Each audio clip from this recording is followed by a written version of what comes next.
Boa noite a todos. Possamos nos harmonizar com o Evangelho nesse carro. Convido a todos para a gente fazer a oração do Pai Nosso, cantar. Quem quiser, pode contribuir com o coral.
Já sentimos essa energia que vai entre nós, encarnados e também desencarnados, neste aprendizado com Jesus, neste aprendizado do Evangelho, que é a luz do nosso espírito imortal. Então nós já agradecemos a abençoada oportunidade, Maria, Mãe de Jesus, a Jesus, nosso irmão maior, por estarmos aqui falando do teu Evangelho, que cura e salva a todos nós. Que assim seja, graças a Deus e graças a Jesus.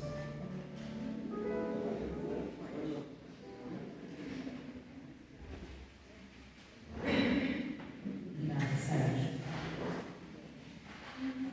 Então, eu tive que falar alguma coisa porque estava bem emocionada aqui com as músicas, a espiritualidade sempre muito presente nessa casa. Eu não tenho evidência, mas a sensibilidade é grande, porque quando a gente adentra e começa a cantar, a gente já sente a presença da equipe espiritual que se aproxima. A sensação é plena, é de uma alegria imensurável. Então eu agradeço muito, porque nós não estamos nunca sozinhos, né, para fazer o Evangelho. Nós estamos sempre com uma equipe que da casa também nos auxilia. Então, eu agradeço muito ao convite da pessoal aqui que organiza e me passaram hoje para falar sobre esse tema. No capítulo 16, não se pode servir a Deus e a Mamon. Não sei se vocês sabem, mas tem uma escalinha, né? E a gente se enquadra nessa escala. Então, quando a gente traz um tema, não é um tema aleatório. Então, a gente segue a regra da casa. É um tema um pouco peculiar, porque ele vem falar aqui: não se pode servir a dois senhores, pois haverás de aborrecer a um e amar ao outro. Ninguém pode servir a Deus e a Mamon. Isso está no Evangelho de Lucas, no capítulo 16, do Evangelho segundo o Espiritismo. E a princípio já veio a pergunta: não se pode servir a Deus e a Mamon. Mas quem é Mamon? Quem é Mamon? Então a doutrina espírita ela já vem trazer o esclarecimento que Mamon não tem nada a ver com questão de diabólica, nada com questão de espírito maligno, não tem nada a ver com isso. Mamon, na verdade, são os nossos apegos às coisas da matéria, à materialidade, as coisas que não são efêmeras. Porque, na verdade, nós estamos aqui encarnados usufruindo dos bens. Todos nós temos que ter isso em mente. Nós somos simplesmente usufruto dos bens que Deus, nosso Pai maior, nos deu a oportunidade de usufruir. E aí ele vem falar nesse capítulo, que é bem importante, a leitura. Eu convido sempre a leitura do Evangelho. Porque toda vez que a gente lê o Evangelho, a gente encontra uma coisa boa para a nossa vida, uma utilidade. E ele vem falar nesse Evangelho da salvação dos ricos, da história de Zaqueu, que eu amo. Vou até um dia sugerir para trazer a história de Zaqueu, para a gente cantar Zaqueu, que é uma música fantástica. Ele vem falar da parábola dos talentos, inúmeros itens que o Evangelho vem salientar. E hoje, a proposta foi falar da parábola dos talentos, contida nesse capítulo 16. Não se pode servir a Deus e a Mamon. Como é uma questão de parábola? Eu não sei se vocês conhecem essa denominação parábola, mas eu gosto de falar porque muitas pessoas estão a primeira vez que estão vindo na casa, algumas já estão aqui, já são estudantes, talvez tenha pessoas até que saibam mais, mas a gente sempre faz a conotação para as pessoas que não têm, que não sabem. O que é parábola? Parábolas são as histórias que Jesus contava com aquela expectativa para aquele povo que estava ali ouvindo o seu Evangelho, para que eles tivessem um entendimento. Naquela época, a maioria era iletrado. A maioria não tinha condição de estudar. Quem tinha condição de estudar eram os escribas, os fariseus, os doutores da lei, o povo, ou seja, nós, que estávamos lá naquela encarnação. Na época de Jesus, nós éramos o povo que estávamos ali ouvindo as suas parábolas. E as parábolas, elas têm esse contexto, assim, de história. E por que história? Quando a gente está falando de Evangelho, a gente pode falar muitas palavras bonitas, recitar poemas, poesias. Mas se a gente conta uma história, a pessoa fica na fixação da pessoa. E é isso que Jesus fazia. Ele contava as parábolas, que são as histórias, para que o povo captasse a ideia. E aí hoje eu trouxe em forma de história, porque nós estamos todos sendo evangelizados, assim como eu estou evangelizando, todos que estão aqui estão sendo evangelizados. Então a gente conta de uma forma lúdica, para que a gente tenha entendimento, porque não é uma parábola tão fácil da gente entender. As parábolas, elas não são tão fáceis. Nós temos que ler, depois temos que buscar o contexto, temos que pesquisar. Então, por isso que eu trouxe assim, tintim por tintim, tá? Então, talentos lá no dicionário, a gente pega lá. São aptidões naturais, a capacitação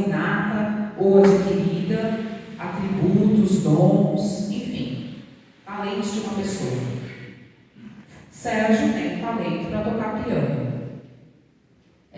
Alguém aqui da casa, Elisa, tem talento para fazer desenho, para fazer arte. Enfim, isso é a designação que fala lá no nosso dicionário. Porém, entretanto, Jesus ele usava essa forma de talentos usando de uma outra descrição. Ele usou essa palavra para usar uma alegoria, porque naquela época a língua portuguesa ela tinha aquelas palavras que valia uma palavra para várias coisas, vários desígnios, né? Então, na verdade, o talento aqui não se refere a isso. Vamos entender o que quer dizer o talento? Vamos entender, na época de Jesus, o que era talento? Vamos lá, vamos por parte. Talento, do latim talento, tem outro sentido. Vamos lembrar que nós estamos falando lá na época de Jesus, tá? Para a gente poder entender. Para Jesus, talento era a questão do monetário, era a questão de um valor, um peso de uma moeda. Portanto, o talento era uma questão de dinheiro, vamos dizer assim. Era a questão da moeda de ouro, era o pagamento que era feito para a pessoa. Então, tinha muito valor. Um denário, eu fui pesquisar, na verdade, ele equivalia a cerca de 6.000 salários de uma pessoa que trabalhava na época lá de Roma. Era um denário valia muito dinheiro, era muita moeda de ouro, ou era de prata, era o valor estimado que eles pagavam para aquelas pessoas na época. Então, aquele denário que ele recebia era uma estimativa, às vezes, de um ano de trabalho, ou às vezes de 6 meses de trabalho. Então, era muito valioso o denário. Até aí, tudo bem, para a gente entender. Aí segue. Na parábola. Então a parábola narra que o homem reúne os seus servos e distribui a ele os seus talentos. Vamos lembrar, os talentos eram aquela posse que ele tinha, né? Os seus bens que ele tinha. Porque ele vai viajar. Então vamos pensar assim, na atualidade, eu sou o patrão e eu vou deixar os meus funcionários, né? Os meus funcionários com a minha loja lá para tomar conta. Então eu conheço os funcionários que eu tenho, então eu distribuo a cada um deles uma função que eu vou utilizar aqui como talento. Porque eu vou viajar, então eu quero que a minha loja prospere, que as pessoas dêem conta do movimento, do trabalho. Mas o que acontece? Ele chama o primeiro servo e a ele dá 5 talentos. Ao segundo servo, ao segundo funcionário, vamos dizer assim, ele dá 2 talentos. E a última, ele dá somente 1 talento. E vai viajar. Ele viaja. Então, por aí a gente vai ter uma compreensão que esse senhor, que é o dono lá da loja, vamos dizer assim, para a nossa atualidade, ele emprestou aqueles talentos para que aquelas pessoas, aqueles funcionários, fizessem alguma coisa com eles. Para que eles continuassem trabalhando avidamente. Ele tinha um propósito, ele tinha um objetivo, porque ele confiava que os talentos não iam ficar ali ao léu. Mas o que acontece? O primeiro que recebeu os 5 talentos, ele faz jus àquele trabalho. Nós vamos ver na sequência. O segundo também faz. E o último, temeroso, porque o talento valia muito, ele ficou com medo, então ele enterra o talento. Nós vamos chegar lá. Aqui a gente fala, no início da parábola, esse senhor, ele emprestou o dinheiro de grande valia. Vou repetir, os talentos eram valorosos. Já falei que eram moedas de ouro, dinheiro, etc. E ele entende da distribuição aos seus funcionários, porque ele entende da capacidade de cada um. Porque aí nós vamos perguntar, mas não é injusto? Poxa vida, para um ele deu 5, para outro ele deu 2, para outro ele só deu um só. Por que essa diferença? Parece que é uma injustiça. Mas nós vamos entender lá na frente por que o Senhor faz isso. E aí nós seguimos lá na parábola. Quando ele retorna de viagem, ele ficou um tempo fora, esse senhor, ele foi ao primeiro que ele entregou os 5 talentos e ele se apresentou para ele e disse: olha, Senhor, eu fiz com devoção, eu cumpri a tarefa. Aqueles 5 talentos que você me deu, eu trabalhei com muita vontade, avidamente, me esforcei, e olha aqui, ó, multipliquei esses talentos. Então, ao invés de 5, eu tenho 10. Então, ele multiplicou a fortuna. Aí o Senhor disse para ele: bom servidor, que bom, ótimo, fica feliz com ele. Aí o segundo fez o mesmo, que tinha recebido 2 talentos. Ao invés de ficar com 2, ele também multiplica, ele devolve 4. E o Senhor diz a ele: muito bem, você cumpriu a sua obrigação. Estou feliz com a sua atitude, porque você multiplicou de 2 para 4. E o último, aquele que só tinha recebido 1 talento, o que acontece com ele? Lendo a parábola, a gente vai entender. Convido a vocês a ler a parábola, que é bem interessante. Esse último, por medo, porque ele só tinha recebido 1, ele ficou de olho nos outros, porque os outros tinham recebido mais, e aí a gente já vê o contexto, né, daquela ganância que às vezes a gente olha o que o outro tem e não aproveita o que nós temos, já no contexto da gente pensar, já aproveitar a oportunidade que a gente tem com o máximo nessa encarnação e parar de ficar olhando o que o outro tem. Já é um ensinamento para a gente. E esse homem temeroso, o que ele fez com aquele único talento? O outro recebeu 5, o outro recebeu 2, eu só recebi 1. Eu não vou dar conta disso. Temeroso, ele foi lá, olha o que ele faz. Ele enterra o talento debaixo da terra. Ele não faz progredir e, além de tudo, ele enterra. E aí, quando o Senhor se aproxima dele, quando o dono da empresa se aproxima dele, explica para ele que realmente ele foi um mau servidor. O servo não investiu, além de tudo teve medo e não devolveu nada para o dono da vinha, no caso o Senhor, para o proprietário.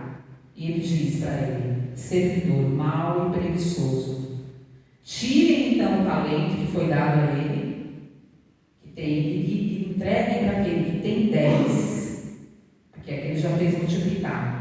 Porque dar-se-á a todos que têm e àqueles que prosperaram e multiplicaram os bens. E quanto àqueles que nada têm, tirar-se-á.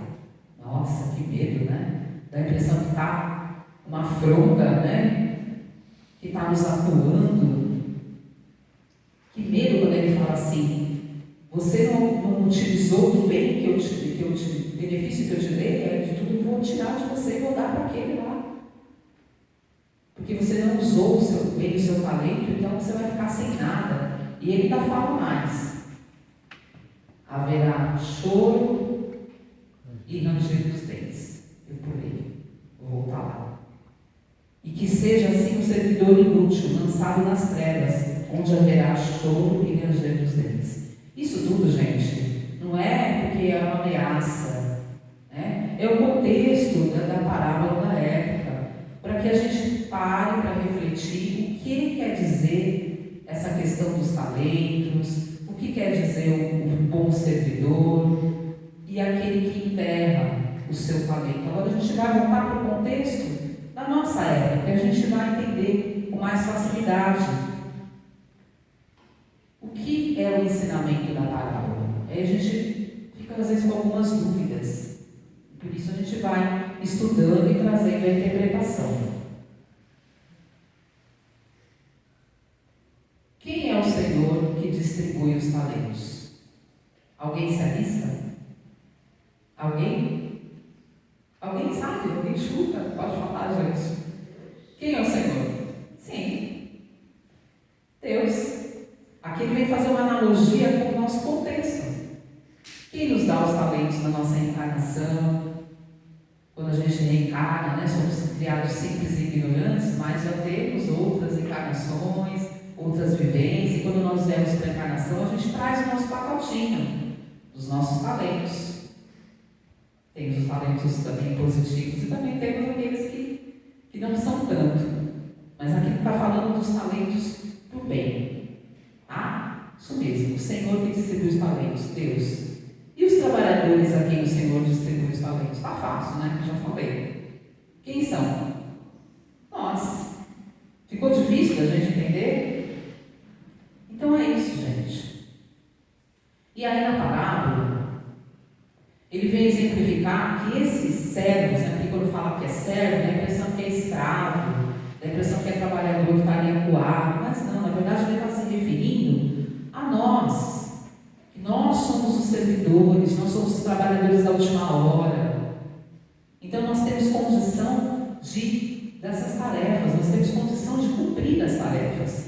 Mesmo que eu receba 5, que o outro receba 2, que o outro receba 1, eu tenho que pegar esse talento que Deus me deu e confiar a Ele com todo o meu amor, com toda a minha vontade, com a minha perseverança, fazendo a caridade ao meu semelhante. E é isso que vem falar aqui nessa parábola. O servo, que somos nós, os servidores de Jesus, temos essa oportunidade nessa encarnação de fazer prosperar, de fazer multiplicar. E por que ele seleciona? Aquele eu vou dar 5, para aquele eu vou dar 2, para aquele eu vou dar 1. Porque ele nos conhece. Ele sabe da nossa condição, ele sabe dos nossos medos, dos nossos receios. Ele sabe que às vezes nós vamos em encarnações enterrar os nossos talentos. Ele sabe, ele nos conhece, mas sempre nos dá a oportunidade nas reencarnações de dar o primeiro passo, de recomeçar. Por isso a bendita e abençoada reencarnação, para que a gente aprenda a não enterrar os nossos talentos, para que a gente possa ter um propósito. E aí aquela pergunta que eu falei, né? Por que Deus não distribui os talentos aos trabalhadores por igualdade? Repetindo a minha fala, Deus nos cria simples e ignorante, mas a oportunidade das reencarnações nos dá a capacidade de somar mais ou menos atribuições. Ou seja, quantas encarnações eu vier, eu vou sim ter a oportunidade de ter meus talentos como bagagem, de fazer multiplicar, de fazer crescer, de usufruir, não ser egoísta, não ficar com o olho no peixe ou no gato, invejando o que o outro tem, e enterrando assim o meu talento. É o que fala aqui. Como ele nos conhece, ele sabe da nossa capacidade, ele sabe da nossa vontade de conquistar, mas sabe também que às vezes nós vamos cair porque nós somos falhos. E sabe que nós temos essa experiência, que já vivemos, e sabe também que nós não retroagimos, mas nós podemos estacionar. Sabe aquele espírito que vem com propósito, mesmo que ele venha com aquele talento, mas ele fala, tá bom, eu não vou aprender nada, eu não vou estudar. Para que eu vou lá na casa espírita fazer curso? Eu já sei tudo. Eu já vou lá, eu já tomo passe, eu já entro, tomo água frutificada, eu já faço. E aí nós estamos perdendo a oportunidade, enterrando os nossos talentos que vêm com a gente, no sentido de aprendizado, de crescimento. E é essa a função do Espiritismo nas nossas vidas, de nos fazer crescer, de fazer multiplicar.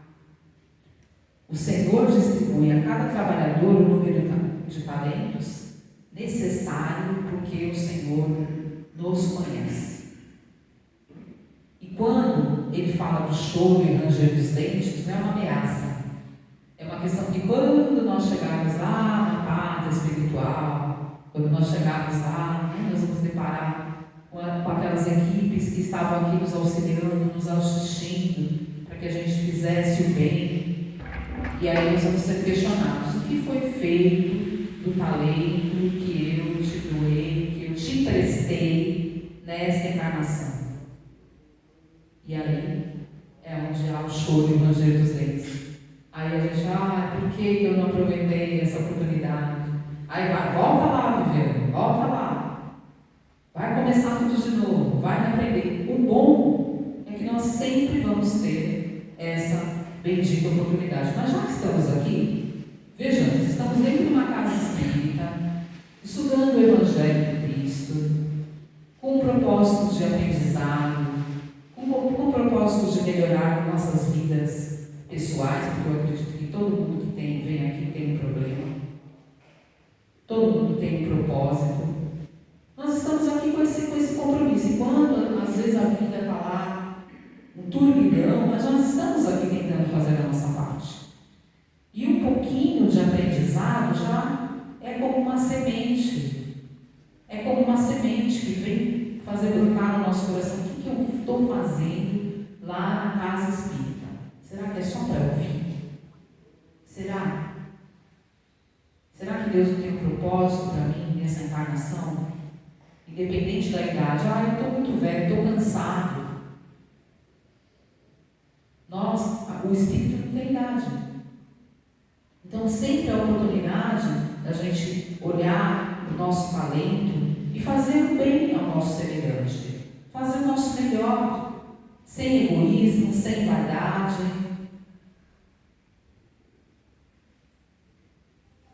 O que Jesus quis ensinar com a parábola dos talentos? Um ensinamento para os cristãos. Aqui todo mundo é cristão?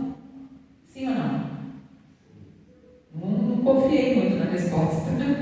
Sim ou não? Sim, né? Por isso que nós estamos aqui. Um ensinamento para os cristãos. A parábola dos talentos tem sido vista como uma exortação. Exortação é um incentivo, um conselho aos discípulos de Jesus a usar seus dons dados por Deus a serviço de Deus. Grifo, a serviço de Deus. E hoje, infelizmente, nós vemos um mundo materialista, um mundo egoísta, um mundo onde as pessoas usam da sua inteligência, do seu talento para construir guerras, para cometer atrocidades, e por isso que nós estamos dentro da doutrina espírita, para que nós possamos ir em comunhão, como somos discípulos do Mestre, como somos aprendizes, como somos cristãos. É nosso dever fazer a oração por essas pessoas que ainda não conhecem o verdadeiro caminho. E aí nós estamos deixando de enterrar os nossos talentos, nós estamos colocando o nosso talento em evidência. Cada vibração que vocês fazem aqui para que o Evangelho aconteça aqui é útil. Nós temos que aprender, dentro da casa espírita, que nós não estamos aqui somente de corpo presente. Nós temos que estar de corpo e espírito presente.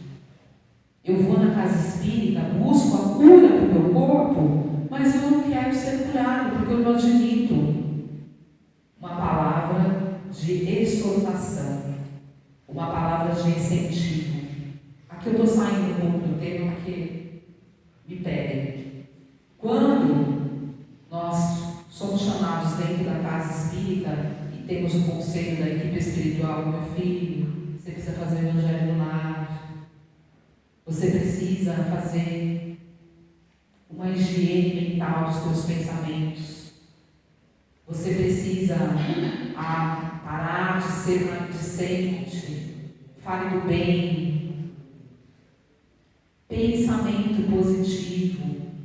Não adianta eu vir aqui casa espírita, passar por todas as atividades que me conduz, que eu tenho essa oportunidade, chegar ali na frente e continuar chutando o cachorro.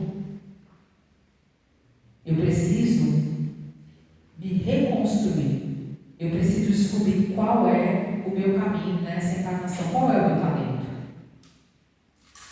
A casa espírita está me dando a oportunidade de eu estar lá para me melhorar, para que eu melhore aquele que está ao meu redor e, consequentemente, através das vibrações que vai ter, nós possamos mentalizar aquele que ainda desconhece o Evangelho de Jesus.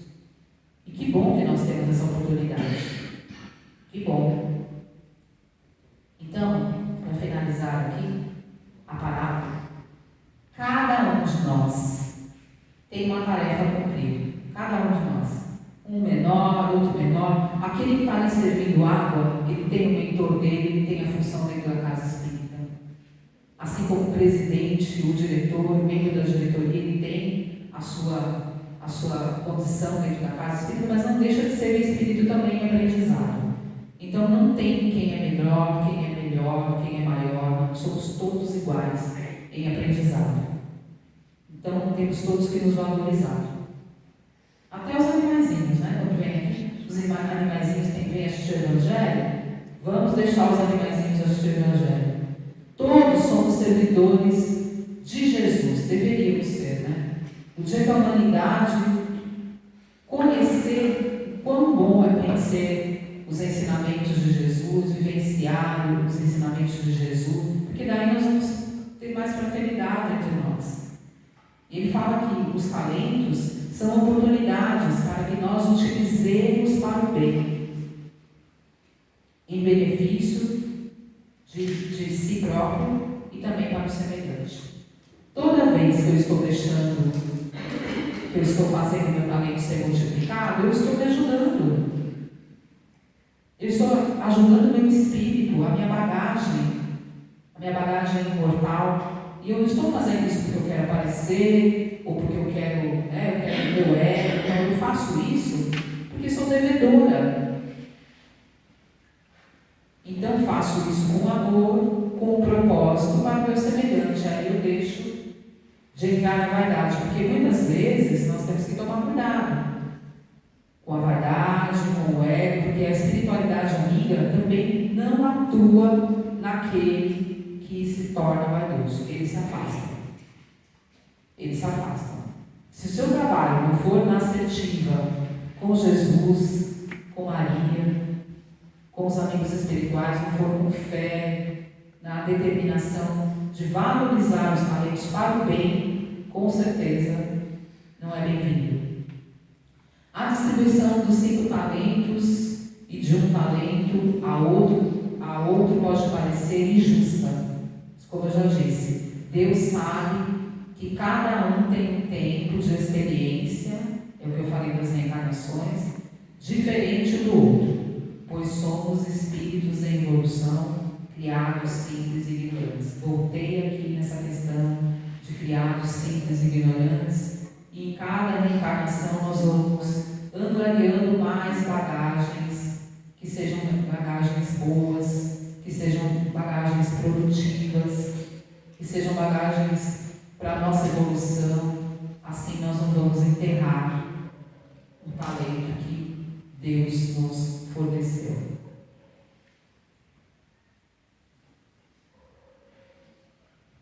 Finalizo aqui minha fala pontualmente.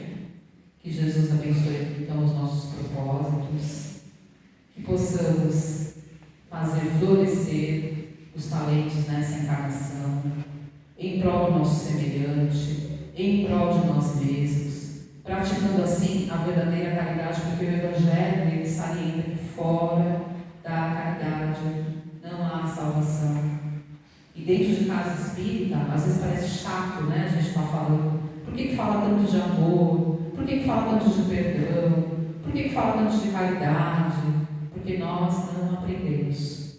Nós estamos aqui matriculados dentro da escola evangélica, somos aprendizes. Estamos estudando. E hoje, que nós possamos ter esse propósito tenho lá um talento, seja pequenininho, eu sei fazer um bolo, eu sei fazer uma faxina, vou ser um voluntário lá na casa espírita, não vou ficar almejando, não, porque eu quero ser presidente da casa espírita. O presidente, ele tem mais compromisso do que aquele que é voluntário. Então vamos pegar aquilo que nós temos e utilizar com muito amor. Que Jesus nos abençoe, assim seja, graças a Deus.